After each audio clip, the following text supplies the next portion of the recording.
औज़ु बिल्लाहि मिनश्शैतानिर्रजीम बिस्मिल्लाहिर्रहमानिर्रहीम। तो आज हम पढ़ेंगे aromatic ring of IR spectrum, यानी कि एरोमेटिक रिंग्स का आईआर स्पेक्ट्रम हम देखेंगे। यहाँ पे एरोमेटिक रिंग्स यानी बेंजीन हमारे पास होती हैं। ठीक है, अब इसमें हम एरोमेटिक रिंग में हम ये देखेंगे कि इसमें कौन कौन सी पीक्स आती हैं हमारे पास और कौन कौन सी पीक्स हमारे पास यूज़फुल होती हैं। इसमें सबसे पहले हम देख लेते हैं कि इसमें जब भी हमको देखते हैं ना, जब भी हमने पीछे देखे हैं स्पेक्ट्रम, उनमें हमने देखा है कि हमारे पास होगा sp2ch स्ट्रेच। sp2ch स्ट्रेच मतलब कि अल्कीन में डबल बॉन्ड होता है ना, डबल बॉन्ड ch स्ट्रेच।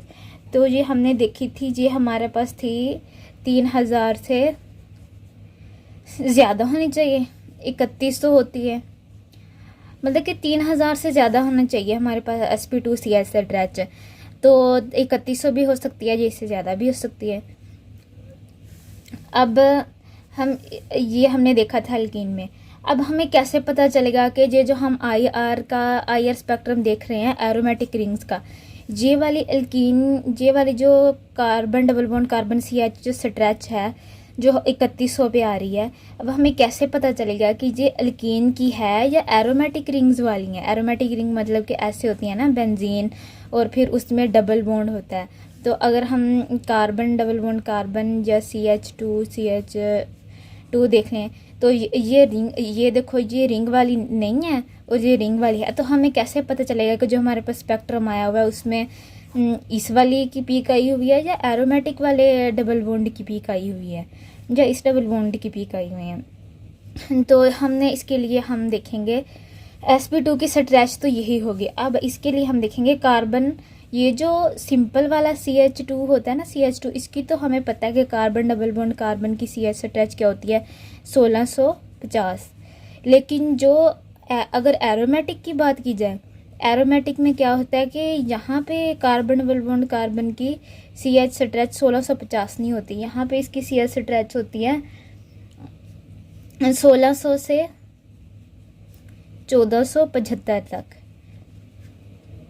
ठीक है, तो इस तरह से हम डिफ्रेंशिएट कर सकते हैं कि ये जो अगर इसकी 1600 से 1475 तक पीक आएगी तो हमें पता चल जाएगा कि ये एरोमेटिक वाला अल्कीन है, सिंपल वाला अल्कीन नहीं है। ठीक है, अब हम नेक्स्ट देख लेते हैं कि जब हम एरोमेटिक का स्पेक्ट्रम देखेंगे तो हम क्या क्या 3-4 चीज़ें देखेंगे।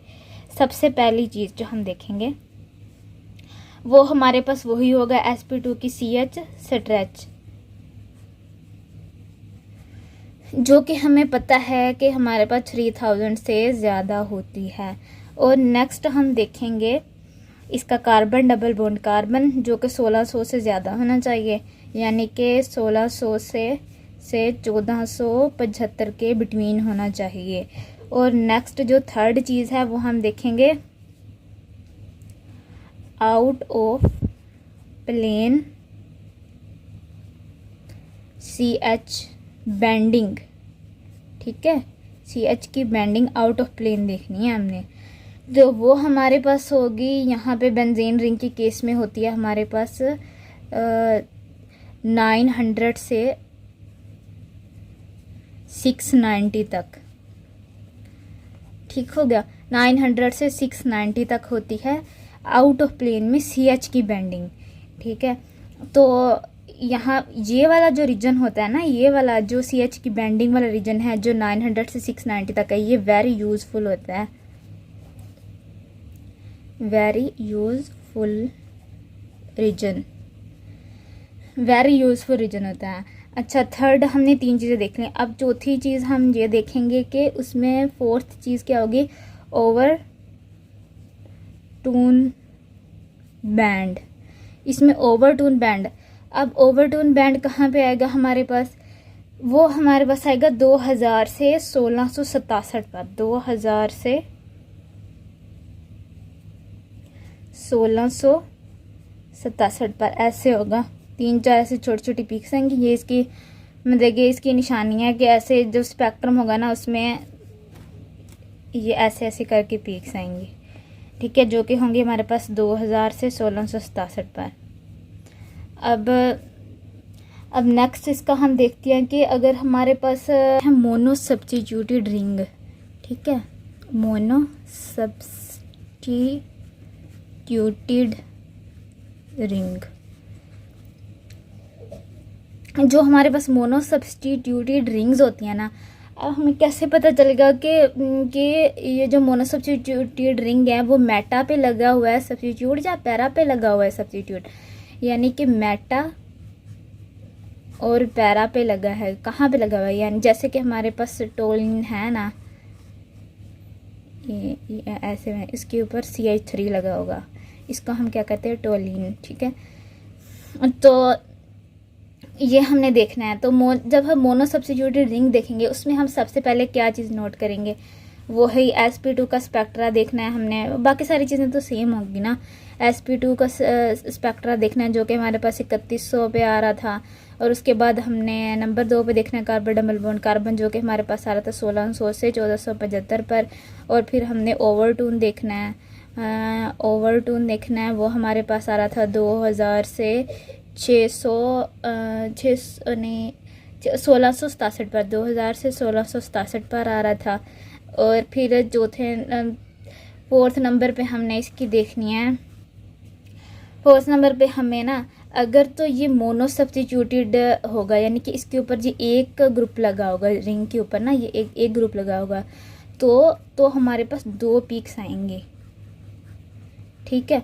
तो हमारे पास 2 पीक्स आएंगी, एक आएगी हमारे पास 690 पर, और दूसरी हमारे पास आएगी 750 पर, ठीक है। तो इस तरह से हमने मोनो सब्स्टिट्यूटेड रिंग में 4 चीज़ें देखें, ठीक है। इस तरह से हमें मोनो सब्स्टिट्यूटेड रिंग का पता चल जाता है। अब हम मोनो सब्स्टिट्यूएंट्स के बाद हम देखेंगे ऑर्थो डाई सब्स्टिट्यूएंट्स को, ठीक है। ऑर्थो डाई सब्स्टिट्यूएंट्स को हम देखेंगे, इसमें ऑर्थो को, मेटा को और फिर हम पैरा को देखेंगे। तो ऑर्थो में हमारे पास क्या होता है कि जैसे सेम ही होता है। सबसे पहले हमने क्या देखना होता है, इसकी स्पेक्ट्रम में sp2 की स्ट्रेच को देखना होता है, CH स्ट्रेच को, और फिर उसके बाद कार्बन डबल बॉन्ड कार्बन की देखना होता है, जो कि हमें पता है 1600 से वो हमारे पास है 1475 तक, ठीक है। और इसकी 3000 से ज़्यादा हो गई। और उसके बाद हमने देखना होता है ओवरटून को, जो कि 2000 से हमारे पास होता है 1667 तक। और फिर उसके बाद हम देखेंगे CH की बैंडिंग्स जो होंगी, जो भी होंगी इसमें। तो और फिर इसके बाद हम ऑर्थो की पीक्स को देखेंगे। मेन जो हमारे पास जो चीज़ है ना, वो ऑर्थो की पीक है कि ये कहाँ पे आ गई, ये मैं बाद में बताती हूँ। पहले हम ये वाली सारी चीज़ें जो है ना, ये इन दोनों में सेम ही आएंगी, यानी कि sp2 इसमें भी 3000 से ज़्यादा होगी, इसमें कार्बन डबल बॉन्ड कार्बन जो है वो भी सेम होगा, और ओवरटून भी इसमें सेम होगा, और CH की बैंडिंग भी इसमें सेम होगी जो इसमें है, ठीक है।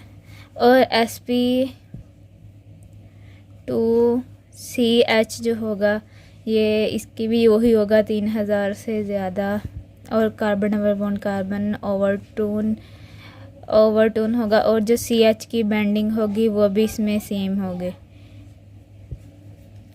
यहाँ पे हमारे अब पीक्स की बात कर लेते हैं कि मेटा की पीक्स क्या होंगी, पैरा की पीक्स क्या होंगी, ठीक है, एक स्पेक्ट्रम में। और जो हमारे पास ऑर्थो की पीक है वो आती है 750 में, ठीक है। और जब मेटा की पीक यहाँ पे ऑर्थो की पीक के 750 पे आएगी, और जो स्ट्रॉन्ग होगी, स्ट्रॉन्ग पीक। और उसके बाद ऑर्थो की पीक स्ट्रॉन्ग होगी हमारे पास। और जो नेक्स्ट है वो मेटा है। मेटा में बाकी सारी चीज़ें सेम होंगी, और इसकी जो पीक्स होगी ना, वो हमारे पास आ जाती है। यहाँ पे हमारे पास इसकी जो पीक आती हैं वो 3 पीक्स आती हैं, 3 पीक्स। एक होती है हमारे पास 690, दूसरी होती है 780, तीसरी होती है 880 पे, ठीक है। अब अगर हम ओवरटोन की, ये जो ओवरटोन्स होते हैं ना हमारे पास है ना, ये डिफरेंट शेप्स के होते हैं, डिफरेंट होते हैं हर स्पेक्ट्रम में। अगर मेटा का जो स्पेक्ट्रम हमारे पास आएगा उसके ओवरटोन्स डिफरेंट तरह के होंगे, और ऑर्थो का जो होगा उसके ओवरटोन और होंगे, और जो पैरा का होगा उसके ओवरटोन डिफरेंट होंगे। इसी डिफरेंट ओवरटोन होने की वजह से तो हमें पता चलता है कि जो हमारे पास सब्स्टिट्यूएंट लगा हुआ है, यानी कि कोई भी ग्रुप जो लगा हुआ है वो बेंजीन के ऊपर कौन सी पोजीशन पे लगा हुआ है, मेटा पे लगा हुआ है, पैरा पे लगा हुआ है, या फिर ऑर्थो पे लगा हुआ है। ठीक है, तो इसी ओवरटोन की वजह से बेसिकली हमें पता चलता है, उनकी शेप की वजह से। और अब नेक्स्ट एंड वाला है कि जो पैरा है ना उसकी पीक्स कहाँ पे होती हैं, उसकी पीक होती है हमारे पास 800 पे, 800 से 850 पर। ठीक है, इसमें हम स्टीरीन को देख लेते हैं। स्टीरीन होता है हमारे पास। ठीक है, स्टीरीन में क्या होता है कि स्टीरीन का मैं स्ट्रक्चर बना के दिखाती हूँ। ऐसे बेंजीन होती है और फिर CH2 डबल बॉन्ड CH होता है। ये हमारे पास विनाइल ग्रुप है। ठीक है, विनाइल ग्रुप मैंने पहले भी बताया था कि विनाइल ग्रुप की हमारे पास जो पीक्स आती हैं वो आती हैं 910 से 990 के दरमियान। तो जब स्टीरीन की जो स्पेक्ट्रम होगा ना उसमें विनाइल की भी पीक्स आएंगी, और जो मोनो सब्स्टिट्यूएंट है ना, ये मोनो सब्स्टिट्यूएंट है, तो इसमें मोनो सब्स्टिट्यूएंट की भी पीक आएगी, वो हमारे पास आएगी।